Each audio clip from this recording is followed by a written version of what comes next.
Good morning, everyone. Thank you for listening, or it might be good afternoon or even good evening when you're listening to this. So my name's Jane Bradley Smith. I am the Associate Dean for Student Experience and at the moment the Interim Course Director for the Legal Practice course. And I have Marlon with me, who Hello. is part of the, the careers team at That's City. right, yeah. Works very closely with law and works very closely with the Legal Practice course. So Yes. what we wanted to do this morning was just give you some things to think about whilst you're over the summer, before you get ready to join us on the 7th of September for your legal practice course. Things to do really about enhancing your CV, thinking about employability skills, and taking some steps towards maybe looking for that training contract if you haven't done so. One of the things that we do on the legal practice course is really support you with your applications for training contracts. Marlon works very closely with us, and we have a dedicated training contract advisory service that you Mm. can access. And so what we wanted to do just for this minutes or so was to have a chat about what things you can do to help yourself and also where we might be able to help. Does that summarize what we're doing, Marlon? Yes, it summarises really well. Great. Okay. So, do you want to head off then? I think we've got about 10 tips, haven't we? Yeah, we got about 10 tips. So shall I begin with the first Yeah, one? you kick off. That'd be lovely. Thank you. Okay, cool. So basically, my sort of first tip really is to find a home. I think when you do a lot of courses, so you do your A levels, you go on to a degree. Often you get into the mindset of a course will take me to my destination, but actually that's not quite right. You actually need to very much think about, I need a home to go to. So yes, the LPC is required, but you actually do need to be going somewhere and thinking, this is where I want to be. So it's important that you don't have a training. It's important that if you don't have a training contract, to research and find a potential home, since you will need professional experience to qualify. There are a number of websites you can look at to help you research, and the ones that I tend to encourage people to think about are lawcareers.net, which is a really good website, and it lays things out.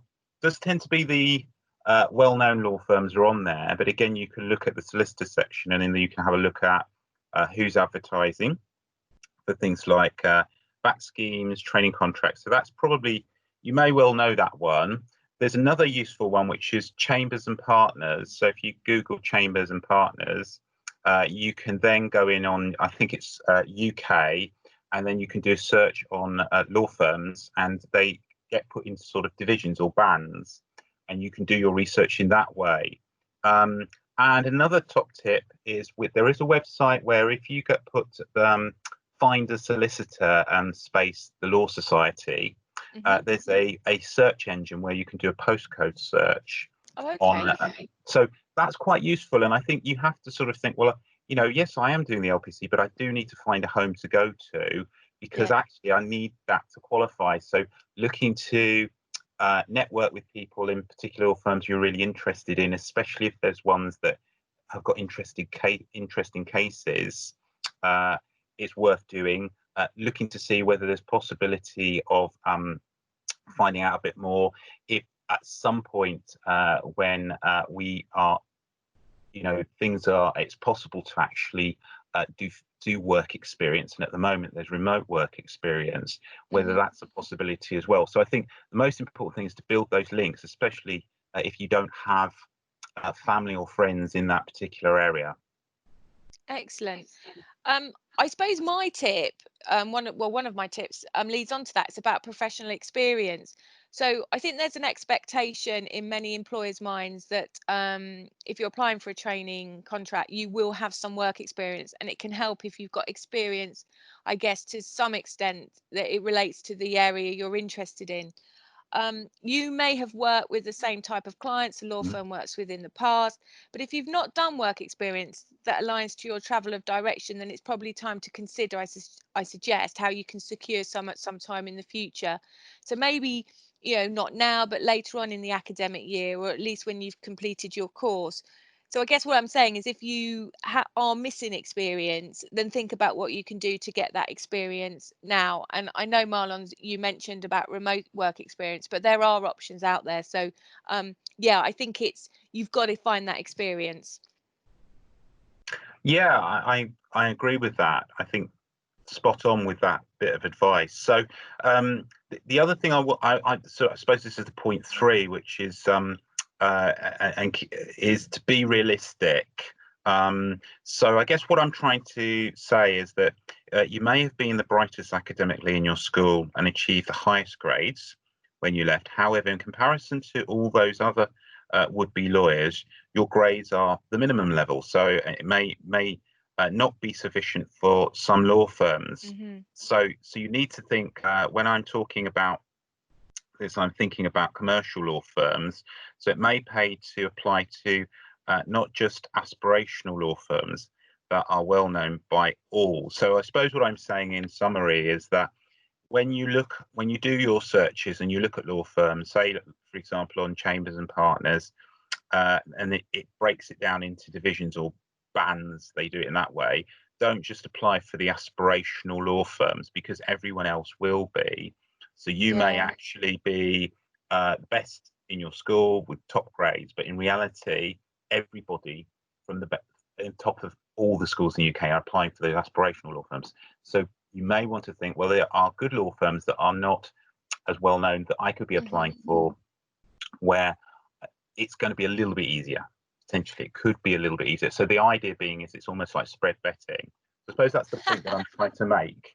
That you try to not put all the chips down on one number, but you spread bet a little bit to give yourself the best opportunity to get lucky with an opportunity coming through. So it may pay to apply not just to the aspirational firms that that are well known by all. Perhaps research good law firms that are less on another person's radar. So yeah, the no, I other thing agree is, with that. yeah, and I think it's just to be curious as well about what do your local law firms do. Yeah, absolutely. Yeah. And I was Also, going to say yeah, maybe, oh, sorry, Marlon, but also maybe think about areas of law outside of commercial. I know we often get students love yeah, the commercial, draw of the commercial firms, but it isn't the only thing out there, and you might get really fired up by something you didn't even realize. So I like that. I like the idea of knocking on the door of the the regional firms as well. yeah. Do you know, that's such an interesting point, because I think it was a year or so ago, I was at a panel event, and there was one person that had qualified as solicitor, and she hated studying criminal law, but she loved Yeah. the practicalities of it. Oh, And that okay. was through Yeah, a yeah, conversation with definitely. someone, and then they actually did in practice and say, I love this.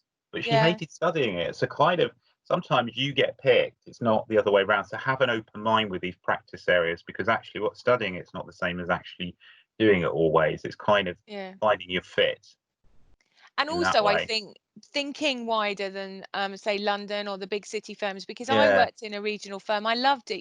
You become part of the community, much more so, and the wider community. So there's links with sort of like the local chambers of commerce. There's links with local societies, because you do a lot more work for the community. So I think yeah, that's important too. yeah. I, That's really good advice. and I suppose that leads on to my tip as well, about the world is built on relationships. So obviously, as a student, people down your street, people in your halls. But I suppose it's very difficult, isn't it, for some students to actually know people in the legal sector. So I think this idea of networking, which we all sort of like go "Ugh," at, is really, really important. Um, and there are ways you can do that, aren't there? LinkedIn is a fabulous resource. Yeah, I do think, though, if you're going to cold call or cold approach somebody on LinkedIn, it's probably quite good to have researched something about their firm or what they do, so that you can ask them specific. um, that's I so think true. it's also really good on LinkedIn to find people maybe that attended the same university, especially if it's less known for turning out lawyers, I guess, as well, or have a similar background to you. Um, and also, I think people tend to forget the trainees and the newly qualified solicitors, and yet they are great. They are often easier to contact than the senior lawyers, and they'll often have more time for it, and also can give advice based on their recent experience. And so what I guess I'm saying is, build those relationships, network. And I know you as the careers department put on a lot of chances for our students to get involved and do networking, and we'll flag those up during the year. But yeah, networking I think is really important. Yeah, it's so important, and I think it's another way of raising your profile with employers. But I think that's such good advice. What I was going to do now is sort of point 5 is just to sort of think about your CV, because often I know when I was at school we had a small lesson. They did a bit of CV work, but it's just trying to think about the fact that before you come along and start a course, is to perhaps think about updating your CV to sort of before you arrive at City, make sure you've updated it as much as you possibly can. This is important since you'll be drawing on this info when connecting with employers via events and sort of be it virtual events, and when you're sending out applications. So it's sort of like a base document. One of the things I would say is that base document you're probably going to tailor. And again, you've got a variety of different folk that can give you input on that, Jane. Definitely, yeah. I mean, so obviously there's you, isn't there? But there's also the training contract advisory team within the legal practice course. And you can access that that group of lecturers by calling the school office, so we can make appointments for you. But I think that CV thing's really important, and also I think updating and tailoring it is really key as well, isn't it? And one of the ways I used to do it was I used to look at a firm's training contract form, because then you can see what they're looking for, can't you? Although you haven't got the answers, you can see where their brains are going, so you can sort of tailor your CV that way. But that's really good advice. So I think basically make sure you have your CV up to date as much as you possibly can, and then seek some support and advice on that. Yeah, so just to recap everyone, that can either be through us as you're on the LPC team, so we've got this extra source of support for you, training contracts advisory team, or Marlon, I think you can help on that too. Yeah, there's 2 of us knocking around the shop, and that sort of focus on postgraduate law. Myself and Reza, he's a lovely guy. And of course, you can see other folk, other careers consultancy folk in the career service. It doesn't have to be ourselves, but we tend to connect up with law and give advice. So yeah. Brilliant. I guess we've touched on this a little bit, my other top tip, but that, I guess, I think what I'm trying to say is broaden your options as well. I mean, I agree, you come this far, it's really important to go with what you want, but we are in exceptional times, and I think you need to be realistic and look what's currently being said about the job market in the press, and how that is actually translating to when you look at vacancies online. So I guess when they're looking on lawcareers.net, you can see the amount or lack of jobs out there. I wonder whether we all, it is probably wise to have a plan B, and maybe consider meeting with either one of your team, Marlon, to develop one if there isn't one in place. I think what we forget is how great that LPC qualification is in its own right. It's highly marketable to all employers, non-legal and legal, because the transferable skills of communication, drafting, attention to detail, teamwork are all there, aren't they? And they're really highly sought after. So yeah, it's great that you're focused. It's great you want your training contract, but I think a plan B, especially nowadays, is probably wise. It is, and if people are really keen, there's a useful resource they can look at, which is if they Google Prospects Planner, which is a career matching package, and go in on, I think there's a quiz on the left. There's 2 panels. If you go on the left panel, and there you can. It's about 15 or 20 minutes, and it helps generate some ideas. I mean, for me, it came up with, I think, equal opportunities officer, something like that, and that came at 92%. All 91% right. was careers consultants. So it's not Uh, perfect, I but at wonder what least it's, mine would do. yeah, I mean, maybe, yeah, I mean, it's good fun to do. It doesn't take too long, Mm, and it's not definitive, but it gives you something to perhaps think about in terms of different opportunities that pop up. that's a And brilliant some of them are idea. aligned to law, some of them don't always. But again, Yeah, it gives you an idea of something else to look at, because often when you're doing lots of applications, occasionally shooting one off in a different direction is good for your own well-being, because it frees you up to say, okay, bit of a yeah, break. Let's throw one out and see what happens. So don't be afraid to do that. And I guess another useful website is prospects job profiles. If you just want to look at graduate roles, and again, there okay. is a section there. If you go into sectors, you can look at things like law. I think there's two around law. I think law. There's something like probably more around enforcement, and then law. So again, if you Mm, go in there, that gives you some ideas as well. So there's lots of places to look. But again, you can do a bit of that before coming. You can also have a chat with ourselves at City to discuss those ideas. brilliant. And you mentioned well-being, and that leads me lovely Of onto course, my of course. next tip. Thank you, Marlon. I think it's important to recognise that the legal practice course and looking for opportunities can be really stressful. You're continuously sending out applications for roles, and sometimes you're unsuccessful, and that's through no fault of your own. And I think people have to understand that there are simply fewer opportunities for obviously an incredibly popular area. So obviously you could change direction, but also I think if you're not progressing at all, you might want to just have someone else look over your application Mm, materials. good And it point. might be that your approach is holding you back. So, we do have Yeah. links with firms, and I know in the past I've put my personal tutees. I'm in touch with one of the HR Oh, right. Okay. people at Mm, Wedlake Bell. So there are mm, options out there, but I do think it's time to I think we need to be kind to ourselves, and also just maybe if they aren't working, is be sort of like real and say, okay, why isn't it working? Can I answer that? Or if not, can Marlon help me? Or can Jane or any member yeah. of the team? Yeah, that's such good advice. And well-being is really important at the moment, especially when you look at looking to apply for things. So my bit is interesting, and I think my points around higher qualifications, which you may or may not have considered, and Hmm. obviously by doing the LPC, you are doing higher qualification, a professional course. But I just wanted to say a few words about that.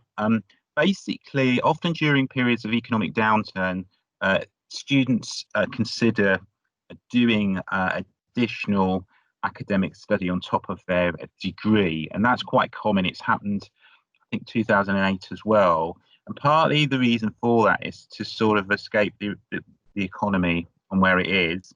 Um, you may consider doing a master's after the completion of the LPC as well, possibly. It Hmm. may be that you can. There is a way in which you can potentially upgrade what you've done to a master's, or perhaps indeed you think that you might like to do the PhD to keep out of the job market. However, it's worth remembering that many employers only really look at the degree classification, and Yeah. getting a master's or PhD may not remedy a course grade. So sometimes, occasionally, people say, "Well, I've got a 2-2. I'll get a master's, that will Yeah, I'll fix get my it." LPC But LLM, but yeah. yeah, but you've got to be realistic to say, well, okay, I need to potentially check with employers what are the types of things that their people within their law firm have got. And Yeah. often, if you look at the backgrounds of people as well, you'll get a clue as to what they've studied. Certain areas, like, for example, I think shipping law, if they're all doing shipping law and they've all got masters in it, it might make sense to do one. But ultimately, they may well be saying, well, actually, when you come here, we'll take you through what you need to do. So it's just really Yeah. a word to advise on that. Obviously, if you love a subject, then why not? And if you have the money, if you're from a wealthy background, that makes sense. But if you're not, then do think very carefully about going along the route of doing something that extends your stay in HE. But is it necessary is it a vehicle to get that job, or can you get there with what you've already got? Because it does mean going into more debt, and nobody wants that. So they want you to do well. And obviously, any master's course, any PhD is going to be an absolute bonus, but it's not always the requirement that's required by the employer. That's the main point that I wanted to make on that topic. No, I think that's great. Thank you. Okay, so just got one here, which is mindset. So I think this sort of drifts a bit to well-being, but psychologically, you're more likely to succeed if you are optimistic and have a positive approach. And again, I read around a bit, and I think I was reading in a book that generally, if you've got that mindset, and let's be honest, we're not always optimistic and positive, especially on a Monday morning. But when you're actually job searching, it's really important, because actually you're more likely to reach for things if you approach things in a positive way. And again, when you see a careers consultant, or you see a personal tutor, or a lecturer, they'll be thinking very positively about how you can move forward. So people that are optimistic hopefully always see more opportunity to progress, and rather than if you're pessimistic. Therefore, it's really important, especially in these challenging times, that you apply things and don't think, I don't stand a chance because of the competitive market. Because if you read the media, the news now at the moment, it is quite negative. And the worst thing you can do is say, well, there's absolutely no point in me applying, because if I do, loads of other people will get it. You should apply. You should go for stuff, and just get into the fact, well, look, I won't know unless I give these things a go. So you have to try. You have to be hopeful, and not become part of the problem by having a psychological barrier. So often, the limiting factor is often ourselves, not necessarily the opportunity. And employers have said, that actually they're aware that people sort of deselect themselves from the process, but it's really important that they apply, because they want the best candidates, and often those that are modest and highly critical of their own performance and think, well, maybe I'm not there yet. Those are the people that they probably want to apply. Yeah, So it's really important. Yeah, so the confident and less equipped will apply. Yeah, exactly. Always so the way, yeah. Yeah, you need to look after yourself. You need to do yourself, be your own best friend. Say, look, I'm going to go for that. Because what other choice have I got but to be optimistic and apply and see what happens? I think that's really important. And I think added to that, I suppose I've just got a couple of things to finish with, and obviously feel free to jump in, Sure. Marlon. But I think it's important. I think we've probably stressed this, but know what you want. I think students are much more likely to succeed if you're really enthusiastic about something, rather than just following the most trodden path. Oh yeah, I'll just go that route. So I think that's really important. And I think we talked about it again, about sort of like, if you haven't got experience, then what can you do to get some? And I guess as well, if you're lacking knowledge about a firm, do more research.